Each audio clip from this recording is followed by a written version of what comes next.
குடல் வளம் எல்லாமே வந்து பாத்தீங்கன்னாக்கா மருத்துவத்துல எந்த அளவுக்கு அழகா சூப்பரா சரி பண்ணலாம் அப்படிங்கறத நம்ம பார்க்க போறோம்.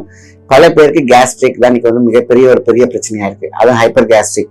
குடல்ல வந்து செரிமானமே எனக்கு இல்ல, எனக்கு டைஜஷனே ஆக மாட்டேங்குது, பசியே எடுக்க மாட்டேங்குது, குடல் சம்பந்தப்பட்ட நோய்கள் நிறைய இருக்கு, ஸ்கின் டிசீஸ் நிறைய இருக்கு. குடல் சரியில்லைன்னா ஆட்டோமேட்டிக்கா குடல் தேக்கம், கழிவு தேக்கம் இருக்கும். அது ஸ்கின்ல வந்து காட்ட ஆரம்பிச்சோம். சொரியாசிஸ் இருக்குனாக்கா நம்ம குடல் சரியில்லைன்னு அர்த்தம். அப்போ உடல் மெலிந்து போகும். பாத்தீங்கன்னா ஹைப்பர் தைராய்ட்ஸ் வந்துடும்.